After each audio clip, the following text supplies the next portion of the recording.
구약성경 레위기 1장 전체의 말씀을 읽겠습니다. 레위기 1장 1절부터 있습니다. 여호와께서 회막에서 모세를 부르시고 그에게 일러 가라사대 이스라엘 자손에게 고하여 이르라.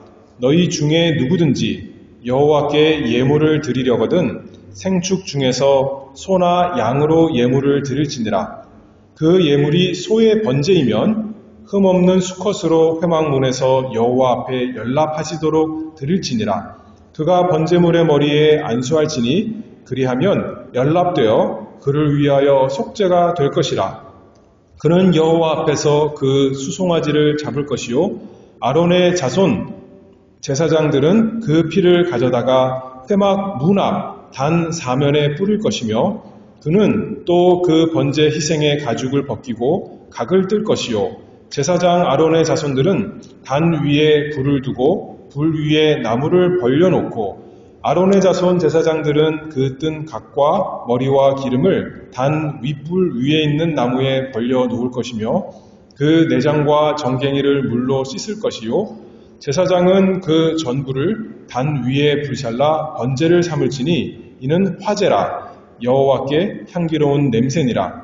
만일 그 예물이 떼의 양이나 염소의 번제이면 흠없는 수컷으로 드릴지니 그가 단 북편에서 여호와 앞에서 잡을 것이요 아론의 자손 제사장들은 그 피를 단 사면에 뿌릴 것이며 그는 그것에 각을 뜨고 그 머리와 그 기름을 베어낼 것이요 제사장은 그것을 다 단 윗불 위에 있는 나무에 벌려놓을 것이며 그 내장과 정갱이를 물로 씻을 것이요 제사장은 그 전부를 가져다가 단 위에 불살라 번제를 삼을지니 이는 화제라 여호와께 향기로운 냄새니라. 만일 여호와께 드리는 예물이 새의 번제이면 산 비둘기나 집 비둘기 새끼로 예물을 삼을 것이요 제사장은 그것을 단으로 가져다가 그 머리를 비틀어 끊고 단 위에 불사르고 피는 단 곁에 흘릴 것이며 멱통과 그 더러운 것은 제하여 단 동편 재 버리는 곳에 던지고 또 그 날개 자리에서 그 몸을 찢되 아주 찢지 말고 제사장이 그것을 단 윗불 위에 나무 위에 살라 번제를 삼을지니 이는 화제라 여호와께 향기로운 냄새니라. 아멘. 11월은 감사절이 있는 달입니다. 우리가 어떻게 하나님께 감사할 수 있을까 생각해보는 그 달이 될 수 있겠죠. 구약에는 하나님께서 성막 또는 성전 그것을 주셔서 그곳이 성도들의 신앙생활하는 중심이 되었습니다. 그곳에서 복되신 하나님께서 하나님의 백성과 만나주시기로 약속하셨고 그래서 하나님의 백성은 언제든지 그곳에 나아가서 하나님을 만나고 하나님께 예배드리고 하나님께 은혜받고 그래서 참 이 성전 생활이 중심이죠. 그런데 성전에서 그냥 나아가는 것이 아니라 성전에 특별히 제사를 드립니다. 희생 제물을 가지고 하나님께 나아가서 그것으로 하나님께 감사드리고 하나님께 예배합니다. 그래서 그 제사에 대해서 이제 좀 살펴보도록 하겠습니다. 특별히 여기 레위기에 구약의 5대 제사에 대해서 자세히 나오죠. 1장부터 5장까지 나오는데 하나님께서 구약시대에는 보이는 것으로 손에 만져지는 것으로 또 냄새 맡을 수도 있는 그런 물리적인 감각기관을 통해서 보이지 않는 하나님의 영적인 진리, 특별히 우리 구원에 관한 진리를 잘 알려주십니다. 그 모든 보이는 것이 한마디로 말하면 예수 그리스도와 우리 주님의 행하신 구속 사역을 눈으로 보이는 것으로 보여준다. 그렇게 말씀하고 우리가 잘 알듯이 그 모든 것이 예수께서 오셔서 예수님 자신과 자신이 행하신 모든 일로 다 이루셨습니다. 더 이상 우리는 성막이나 성전에 나아가서 보이는 것으로 하나님께 제물을 바치고 예배하지 않습니다. 그러면 어떻게 우리는 예배할 것인가? 이 레위기를 통해서 좀 살펴보기를 원합니다. 어떻게 우리가 하나님을 예배하고 어떻게 하나님께 감사하고 어떻게 하나님께 바칠 수 있는가? 그게 제사죠. 구약에 5가지 제사가 있는데 여기 레위기 1장부터 5장까지 한 장에 하나씩 제사법이 나옵니다. 1장에는 번제, 2장에는 소제, 3장에는 화목제, 4장에는 속죄제, 5장에는 속건제, 그리고 다시 6장에서 7장에서 6장으로 넘어가면 다시 번제부터 다시 또 시작해서 이렇게 추가적으로 몇 가지를 더 알려주십니다. 그래서 오늘은 첫 번째 시간이니까 제사에 나타나는 공통적인, 모든 제사에 나타나는 어떻게 보면 공통적인 부분에 대해서 먼저 살펴보도록 하겠습니다. 세 가지로 살펴볼 텐데요. 첫 번째로는 제사는 하나님께서 연락하시는 제사다. 그러니까 우리가 하나님께 연락받는 제사를 드려야 한다. 그걸 살펴보도록 하겠습니다. 하나님께서 기뻐 받으시는 제사가 되기 위해서는 아무렇게나 제사를 드려서는 안 됩니다. 하나님께서 정하신 장소에 나아가서 하나님께서 정하신 그 방법대로 예물을 또 그 절차를 따라서 드려야 하나님께서 그것을 기뻐 받으십니다. 연락하십니다. 첫 번째로는 하나님께서 그 백성과 만나시기로 약속한 장소가 있습니다. 욥기 보면 욥기가 많은 고난 가운데 이렇게 말하죠. 23장 3절 말씀을 보면 내가 어찌하면 하나님 발견할 곳을 알고 그리하면 그 보좌 앞에 나아갈 텐데 하면서 이렇게 탄식할 텐데 하나님께서 하나님 백성에게 어디에 가면 어디서 하나님을 만날 수 있는가 알려주셨다는 거예요. 그러니 얼마나 감사합니까?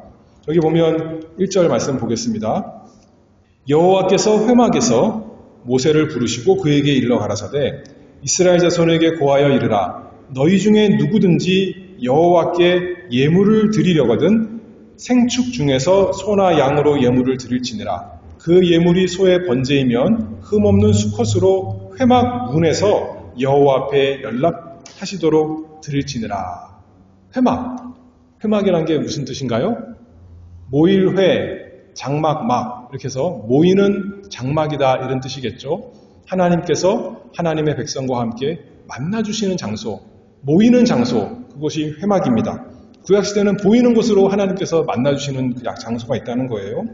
하나님께서 약속하셨으니 반드시 그곳에 가서 하나님의 말씀대로 예배하면 하나님을 만나는 것입니다. 얼마나 좋은 것입니까? 그런데 하나님 앞에 나아올 때 제물을 가지고 나아가는 거죠. 3절 말씀 보겠습니다. 그 예물이 소의 번제면 흠없는 수컷으로 회막문에서 여호와 앞에 연락하시도록 드릴지니라. 소 드릴 수가 있고요. 그 다음에 10절 내려가서 보면 만일 그 예물이 때에 양이나 염소의 번제이면 양이나 염소로도 하나님께 제물을 드릴 수가 있어요. 그리고 마지막 14절 보면 만일 여호와께 드리는 예물이 새의 번제이면 산 비둘기나 집 비둘기 새끼로 예물을 삼을 것이요. 여러 가지 방법을 주셨어요. 그렇죠? 한 가지가 아니라 여러 가지 주셨어요. 이거 보고 어떤 사람들은 그거 봐라. 하나님께서 우리 마음대로 우리 좋아하는 대로 하나님께 나와서 제사 드리면 된다고 말씀하시지 않았느냐? 라고 말을 하는 사람도 있지만 여기서는 그것을 말하는 것이 아니라 왜 어떤 사람은 소, 어떤 사람은 양이나 염소, 어떤 사람은 비둘기입니까? 그 형편에 맞게 드리라는 거예요. 그렇죠? 형편에 맞게. 시편에 보면 시편은 누가 제일 많이 썼습니까? 다윗이 많이 썼어요. 그래서 다윗의 시편을 보면 하나님께 제물을 드릴 때 소로 제물을 드리는 것이 나옵니다. 왜 다윗이 소로 제물을 드렸을까요? 다윗은 왕이니까 가진 것이 많지 않습니까? 그러니 소로 제사를 드리는 겁니다. 그런데 다윗이 밧세바를 범했을 때 나단 선지자가 와서 어떤 한 사람 얘기하는데 그 사람에게는 뭐만 하나 있었어요? 양만 하나 있었던 거예요. 그 사람은 부자가 아니라 가난한 사람이라서 양 한 마리 있었던 거예요. 그렇죠? 소는 부자가 드릴 수 있는 제물이요. 양은 그 다음 제물이고 그 다음에 더 가난한 사람들은 또 무엇이 있었던 거예요? 비둘기. 누가 비둘기를 제물로 드렸습니까? 신약 성경에 보면 예수님의 어머니 마리아가 성전에 올라가서 비둘기로 제물을 드리는 거예요. 그만큼 가난한 집안이었다 알 수가 있는 거죠. 하나님께서 너희들이 원하는 마음대로 드려라 그것이 아니라 너희 형편에 맞게 하나님께 나와 드려라 하시는 거죠. 세상에서는 어떻게 하냐면 그 우상에게 제물을 드릴 때 어떻게 하냐면 무당들이 좋은 것을 가지고 나오라 그럽니다. 그렇죠. 좋은 거 가지고 나가겠죠. 그런데 어느 정도로 좋은 거냐면 분에 지나치게 좋은 것을 가지고 나오는 거예요. 가난한 사람이 부자가 되기 위해서는 돈을 빌려서라도 좋은 재물을 가지고 나와 바쳐야 부자가 된다는 거예요. 부자가 되는 것이 아니라 더 가난해지겠죠, 그러면. 그렇죠? 하나님은 그런 하나님이 아니라는 거예요. 그렇죠? 하나님의 백성에게 착취해서 하나님께서 좋은 것을 욕심으로 취하려고 소를 바쳐라 하는 것이 아니라 너희가 가지고 있는 것 중에서 빚을 내서 하나님께 제사를 드리라는 것이 아니라 가지고 있는 것 중에서 하나님께 정성스럽게 바치라. 그런 말씀이죠. 자비로우신 하나님, 그 백성을 생각하시는 하나님을 여기서 알 수가 있습니다. 그래서 하나님께서 정말 그 물질을 바라시는 것이 아니죠. 하나님 말씀대로 소를 드리든지 또 그 형편에 따라서 양이나 염소나 또는 더 나아가서 비둘기를 드리든지 간에 그 마음을 보시는 거 아니겠습니까?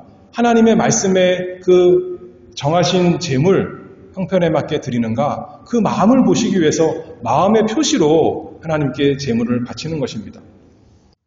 사무엘상 15장 22절 말씀을 보면 우리가 잘 아는 말씀인데 사울이 하나님의 말씀을 불순종해서 자기가 임의대로 제사를 드렸습니다. 그때 사무엘이 선지자가 나중에 와서 뭐라 그러냐면 여호와께서 번제와 다른 제사를 그 목소리 순종하는 것을 좋아하심같이 좋아하시겠나이까? 순종이 제사보다 낫고 듣는 것이 수양의 기름보다 나으니 그렇게 말씀하죠. 하나님 말씀, 하나님의 말씀대로 순종하는 표시로 어떤 사람은 소, 또 어떤 사람은 양, 염소, 그리고 어떤 사람은 비둘기로 드리는 것이지 그 자체를 하나님께서 기뻐하시는 것이 아니에요. 하나님의 말씀을 따라서 하나님의 정하신 예물을 하나님께 기쁨으로 나와 순종하며 겸손히 바치는 그 마음, 그 순종, 그것이 하나님께 참 좋은 제사, 하나님이 기뻐 받으시는 예배가 되는 것 아니겠습니까? 아까 제물을 자기가 가지고 있는 것 중에서 취한다 했습니다. 가축 중에서 취하는 거예요. 그렇죠?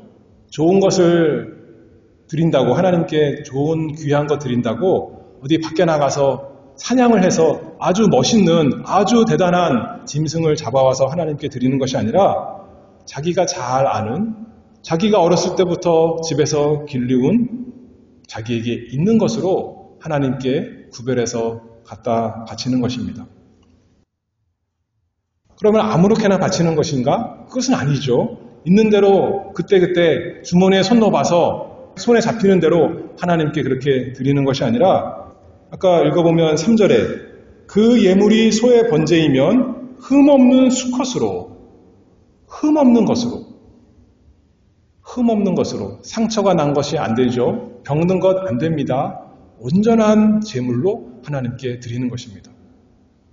이 흠없는 것을 준비하기 위해서는 그저 예배 드릴 때 그때 준비하는 것이 아니라 다른 데 보면 미리미리 잘 준비하는 거예요. 어렸을 때부터 흠 있는 것이 생기면 걔는 제물로 못 되는 거잖아요. 흠 없는 것 중에서 어렸을 때부터 길러서 하나님께 제사를 드리는 것입니다. 그리고 또 흠 없는 수컷이다 그랬습니다. 왜 수컷일까요? 수컷이 암컷보다 더 값진가요? 수컷의 용도와 암컷의 용도가 다르죠. 그렇죠? 암컷은 젖이 나오니까 또 유용한 것이 있고 또 수컷은 힘이 좋으니까 또 여러 가지 유용한 것이 있을 것입니다. 그런데 여기서 수컷을 드리는 것은 하나님께서 너희와 함께 있는 너희 가축 중에서 너희 것 중에서 드리라. 근데 흠없는 수컷으로 드리라 하는 것은 우리가 잘 아는 대로 하나님의 어린 양 우리 주 예수 그리스도를 상징하는 것입니다. 그렇죠? 하나님의 아들 수컷인 거죠. 하나님의 아들 예수 그리스도를 상징합니다. 하나님께서 기뻐 받으시는 희생 제물이 되기 위해서 하나님의 아들께서 우리와 똑같이 사람이 되셔서 우리 가운데 거하시는 분이 되셨습니다. 우리 중에 계신 분이 되셨어요. 그러나 우리와 달리 죄가 하나도 없으신 흠 없으신 거룩하신 분, 흠 없는 수컷. 그래서 그분께서 우리 모든 죄인을 위해서 하나님께서 기뻐 받으시는 희생제물이 되실 수 있다. 우리가 알 수가 있는 것이죠. 히브리서 9장 11절 말씀을 보면 그리스도께서 12절 또 이어서 보면 염소와 송아지의 피로 아니하고 오직 자기의 피로 영원한 속죄를 이루사 단번에 성소에 들어가셨느니라. 그리스도께서 구약의 모든 이 제사, 제물을 상징하는 것이 바로 그리스도다. 하나님의 흠없는 어린 양. 그래서 구약시대에 매번 제사를 드릴 때마다 이 하나님께서 연락하시는, 하나님께서 기뻐하시는 그 제물이 있는데 그걸 드릴 때마다 구약 성도들은 장차 예수 그리스도께서 오셔서 나 대신 이렇게 제물로 바쳐지시겠구나. 그것을 생각하면서 믿음으로 하나님께 나와 예배하는 것이겠죠. 그래서 오늘도 우리는 구약시대처럼 제물을 가지고 나오지 않습니다. 우리는 소나 양이 아니라 비둘기도 가지고 나오지 않아요. 그렇죠? 그럼에도 불구하고 우리가 어떻게 하나님께 나아가서 하나님이 기뻐하시는 제사를 드립니까? 우리의 제물, 하나님께서 우리에게 구별하여 주신 흠없는 어린 양, 예수 그리스도를 믿음으로 우리가 하나님께 나아가는 것입니다. 예수님을 인해서 우리가 하나님께 나아가는 것이죠. 그것이 첫 번째, 하나님께서 연락받으시는 제사다, 제물이다 했다면 두 번째는 이 제사는 참여하는 제사입니다. 누가 예배드립니까? 누가 제사하는 사람이에요? 우리가 흔히 생각하기에 제사는 제사장이 하는 것이고 백성들은 구경하는 것이다 이렇게 생각하기 쉽습니다. 그런데 오늘 본문 말씀 보면 이 말씀을 누구에게 준 말씀인가요? 레위기 그러면 제사법이니까 제사장에게 준 말씀 같아요. 맞죠? 그러나 1절, 2절부터 보면 뭐라고 그래요? 이스라엘 자손에게 고하여 이르라. 너희 중에 누구든지 여호와께 예물을 드리려거든. 누구한테 하는 말씀이에요? 일반 사람들한테, 하나님의 백성들에게 말씀하는 거예요. 너희가 하나님께 나와서 예물을 드리려거든 제사를 드리기를 원하면 이렇게 해라 라고 하나님께서 알려주시는 말씀입니다. 누가 제사를 드리는 거예요? 하나님의 모든 백성이, 일반적인 사람들도 하나님께 나아가 제사를 드린다 그렇게 말하는 거죠. 물론 제사장이 대표로 제사를 드리는 그 특별한 경우의 날도 있지만 일반적인 경우에는, 보통의 경우에는 여기 보면 너희 중에 누구든지 여호와께 예물을 드리려거든. 예물을 드리는 날이 정해져 있는 것이 아니라 자원하는 마음으로 예물을 드리고 싶은 마음이 생겼을 때, 하나님께 제사 드리고 싶을 때 나와서 이렇게 제사하라 그렇게 말씀하는 겁니다. 그렇죠? 그러니 제사 드릴 때 제사 드리는 사람, 예물을 가져오는 사람의 할 일이 있다는 거예요. 그 제사에 참여하는 것이 있습니다. 제사장이 맡아서 하니 예물을 가져오는 사람은 할 일 없이 그냥 가만히 구경하는 것이 아니에요. 아까 맨 처음에 뭘 해야 된다고 그랬어요? 성막에 나와야 돼요. 그렇죠? 성전에 나와야 됩니다. 그리고 빈손으로 나오나요? 예물을 가지고 나와야 돼요. 그렇죠? 근데 그것으로 끝이 아니에요. 참여하는 일이 있습니다. 여기 보면 먼저 뭘 해내면 그 예물의 머리에 손을 얹습니다. 4절 말씀을 보면 그라는 것은 제사장이 아니라 예물을 가지고 온 사람이에요. 이 본문에서 나올 때 그라고 할 때는요. 그가 번제물의 머리에 안수할지니 그리하면 연락되어 그를 위하여 속죄가 될 것이라. 이렇게 말하죠. 자기의 손을 제물의 머리에 얹는 것입니다. 그래서 나 대신 내가 하나님께 바쳐줘야 되는데, 나 자신을 하나님께 드려야 되는데, 나 대신 내가 손을 얹는 이 동물, 이 제물이 하나님께 바쳐집니다. 나를 대신하는 제물입니다. 하는 표시로 손을 얹습니다. 근데 단순히 대신만 하는 것이 아닙니다. 여기 4절 다시 읽어보면 그를 위하여 속죄가 될 것이라. 단순히 착한 사람, 의로운 사람이 하나님께 감사합니다 라고 나를 대신해서 이 제물을 바칩니다 하는 것이 아니라 그 제사의 성격이 기본적으로 뭐라는 거예요? 속죄라는 거예요. 속죄. 죄를 속하는 것. 죄의 문제를 해결하는 것이 제사의 기본적인 성격이다 이렇게 말씀하는 거죠. 제물이 피를 흘려야 되는 것입니다. 내가 죗값으로 죽어야 하지만 나 대신 그 재물이 죽는 것. 그래서 내가 죽어 마땅한 죄인이다 라고 하나님께 나와서 말로만 하나님 나는 죄인입니다. 용서해 주세요 하는 것이 아니라 실제로 나 대신 이 재물이 죽는 것 아니겠습니까? 그래서 손을 얹는 것은 무엇을 상징하는 거냐면 내 죄가 이 재물에게 옮겨졌다는 것을 상징하는 겁니다. 내 죄값이 그 재물에게 옮겨졌기 때문에 그 재물은 아까 어떤 재물이었어요? 흠없는 재물이었어요. 잘못한 것, 죄가 없다는 재물, 그런 의미로의 흠없는 재물 아니겠습니까? 그럼에도 불구하고 피를 흘려서 죽게 되는 것입니다. 왜냐하면 내 죄가 이 재물에게 옮겨졌으니 그것이 나 대신 죄를 뒤집어쓰고 하나님께 죽임을 당하는 것 아니겠습니까? 그러면 어떻게 된대요? 그가 번제물의 머리에 안수할지니 그리하면 연락되어 하나님께서 기뻐 받으신다. 그렇게 말씀하는 거예요. 하나님께서 그 제물을 기뻐 받으시고 그 제사를 드리는 사람을 기뻐 받으시는 것입니다. 아벨이 하나님께 제사를 드렸더니 양으로 제사를 드렸더니 하나님께서 그 제물과 아벨을 기뻐 받으신 것처럼 여기도 마찬가지죠.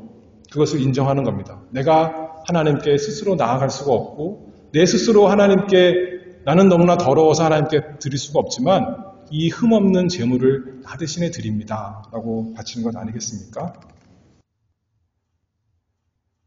우리는 어떻게 희생제물에게 그러면 안수합니까? 안수해서 그것을 바칠 수 있어요?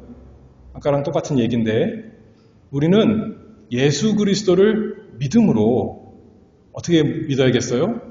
믿는다는 것이 내 죄가 예수 그리스도께 다 옮겨졌다. 그것을 믿는 것이죠. 그것이 희생제물에 안수하는 겁니다. 하나님께서 우리에게 희생제물, 하나님의 어린 양 예수 그리스도를 주셨는데 믿는다는 것은 내 죄가 예수님께 다 옮겨졌고 예수님이 나 대신에 대신 죽습니다. 그것을 믿는 거죠. 그것을 하나님께 바치는 거 아니겠습니까?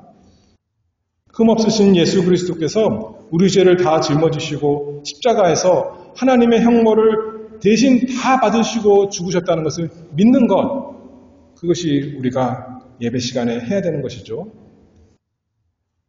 그래서 하나님께서 그 믿음으로 나오는 예수 그리스도를 믿음으로, 예수 그리스도의 대속을 믿음으로, 예수 그리스도의 희생을 믿음으로 나오는 우리와 우리 예배를 연락하시는 것입니다. 그렇죠? 우리가 참여하는 거예요. 믿음이 없으면 예배 시간에 참여할 수가 없는 것입니다. 나와 앉아있다고 참여하는 것이 아니라 겉으로는 참여할지 몰라도 참으로 예수 그리스도를 믿지 않는다면, 예수 그리스도께서 나를 위해서 대신 십자가를 지셨다는 것을 믿지 않는다면 하나님께서 기뻐하시는 예배가 될 수가 없는 것이고 그 예배에 참여하는 예배가 될 수가 없는 것입니다. 또 손만 얹나요? 손만 얹었으니까 이제 제사장 알아서 해주세요. 그것이 아니에요. 5절 말씀 읽어봅니다. 그는 여호와 앞에서 그 수송아지를 잡을 것이요. 누가 송아지를 잡았어요?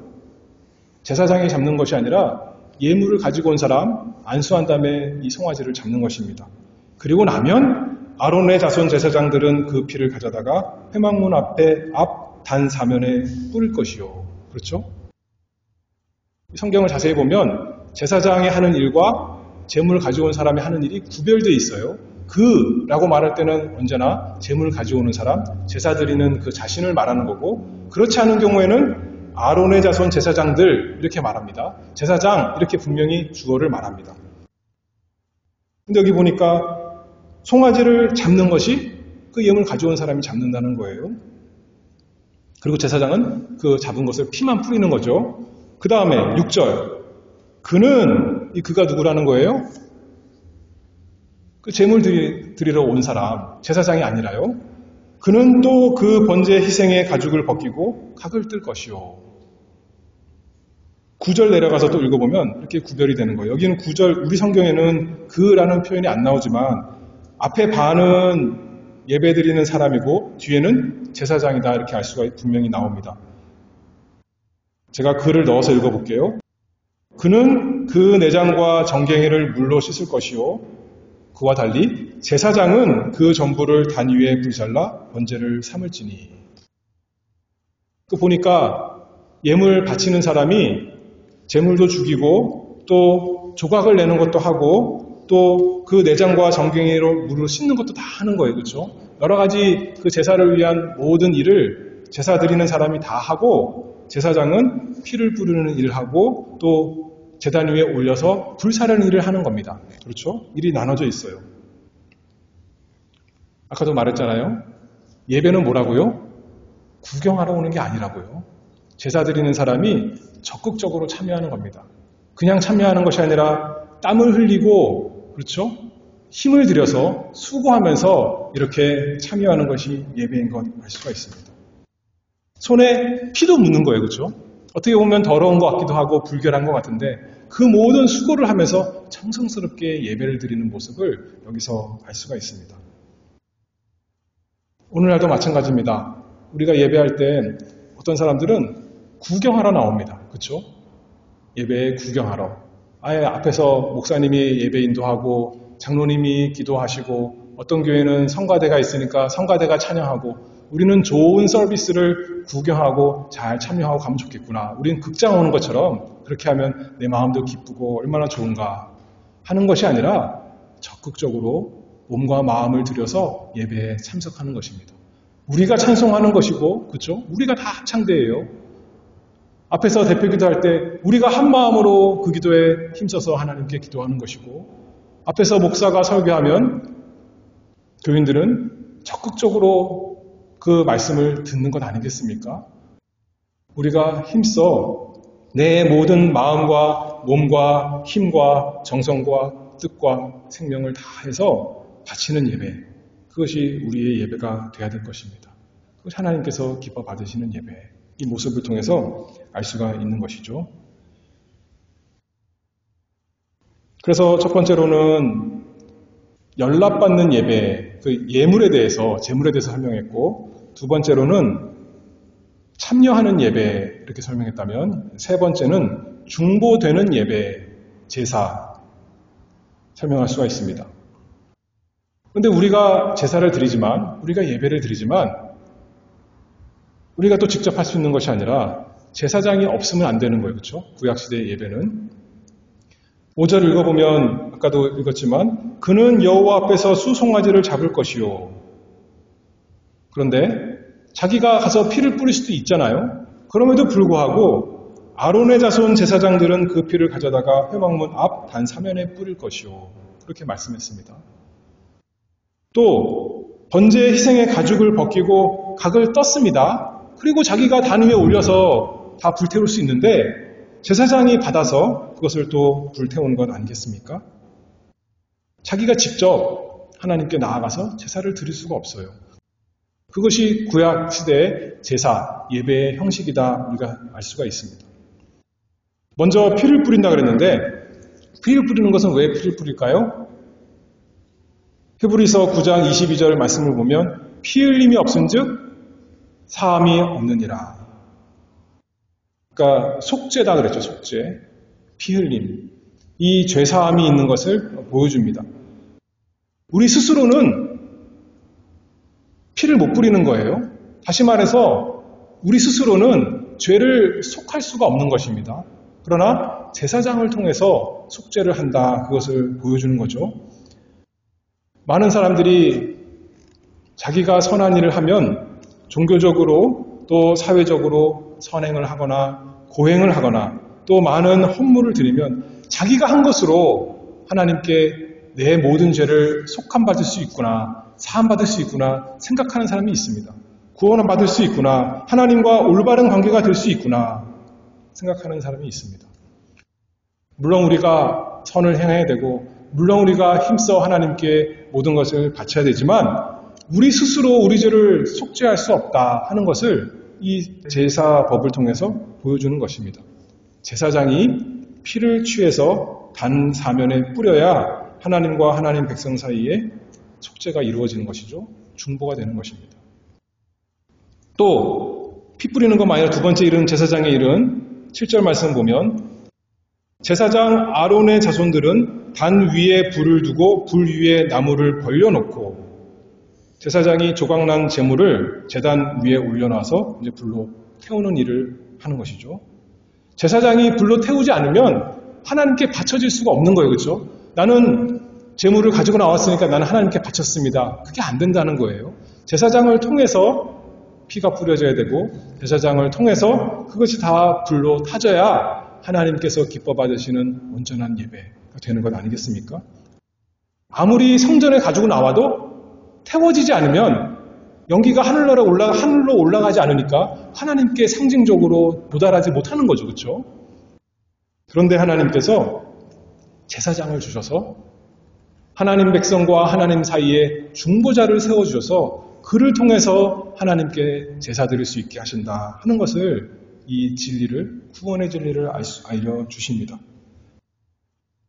9절 하반절 읽어보면 제사장은 그 전부를 단 위에 불살라 번제를 삼을지니 이는 화제라 여호와께 향기로운 냄새니라. 우리가 중보자를 통하지 않고는 예수님 말씀하신 대로 나를 통하지 않으면 아버지께로 올 자가 없느니라 그러셨는데 우리가 하나님과 하나님의 백성 사이에 세우신 중보자 그리스도를 통하지 않으면 우리가 하나님께 나아갈 수가 없다는 것을 이 그림을 통해서 알려주셨습니다. 그래서 우리는 언제나 하나님께 나아갈 때는 그래서 믿음으로 나아가는 거예요. 히브리서 말씀처럼 믿음이 없이는 하나님을 기쁘시게 할 수 없지만 믿음으로 나아가는 사람 하나님께서 기뻐 받으시는 연락하시는 제사가 되는 겁니다. 무엇을 믿음으로 나아갑니까? 예수 그리스도를 믿음으로. 예수님이 나의 제물이 되셨습니다. 나 대신 하나님께 다 바쳐주셨습니다. 예수님이 나와 하나님 사이에 유일한 중보자, 나의 대제사장이십니다. 예수님께서 나를 위해서 내 모든 것을 다 하나님께 전달하시는 참 놀라운 구주이십니다. 믿음으로 우리가 하나님께 나아갑니다. 그것이 잘 나타나 있는 것이 기도인 것 같습니다. 기도할 때 그냥 우리가 기도하는 것이 아니라 누구 이름으로 기도하나요? 예수 그리스도 이름으로 기도하는 겁니다. 예수님을 믿음으로 예수님 공로 힘입어서 예수님을 의지하고 하나님 앞에 나아갑니다. 예수님을 통해서 예수님으로 말미암아 하나님께 나아가는 거 아니겠습니까? 계시록 8장에 보면 기도에 대해서 이렇게 그림으로 나타나 있는데요. 또 다른 천사가 와서 제단 곁에 서서 금 향로를 가지고 많은 향을 받았으니 이는 모든 성도의 기도들과 합하여 보좌 앞 금단에 드리고자 함이라. 향연이 성도의 기도와 함께 천사의 손으로부터 하나님 앞으로 올라가는지라. 여기 다른 천사, 다른 사자, 거룩한 사자를 말하는 것은 이것은 예수 그리스도를 상징합니다.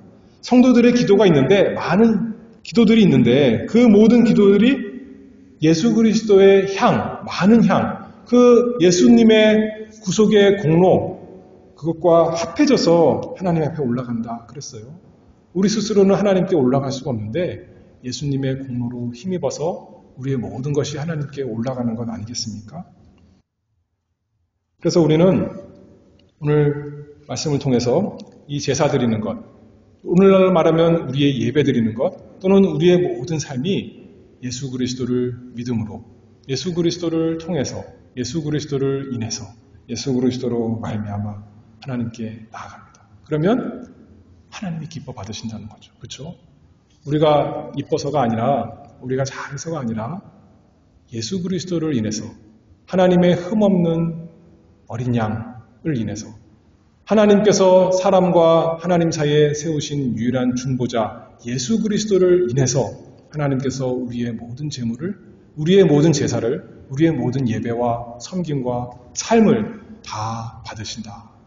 그러니 얼마나 감사하고 얼마나 기쁘고 예배할 때마다 얼마나 자신만만합니까? 우리가 부끄러운 것이 아니에요. 그렇죠? 예수님 때문에, 예수님 계시니까 그분을 위해서 나의 모든 것이 받아지겠구나, 하나님께서 기뻐하시겠구나 하고 날마다 즐거움으로 예배하는 우리 모두가 되기를 바랍니다.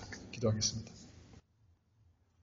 은혜가 풍성하신 아버지 하나님 감사합니다. 저희에게 하나님의 어린 양이신 예수 그리스도를 주시고 또 스스로 저희가 하나님께 나아갈 수 없을 때 예수 그리스도, 우리의 중보자를 주셔서 하나님께 나아가게 하시니 참 감사합니다. 그래서 날마다 하나님께서 주신 예수 그리스도를 인하여 그 이름으로 아버지께 나아갑니다. 그러니 날마다 저희를 받아주시고 기뻐하시고 저에게 필요한 모든 은혜를 내려주시기를 간절히 바라오며 예수 그리스도 이름으로 기도하옵나이다. 아멘.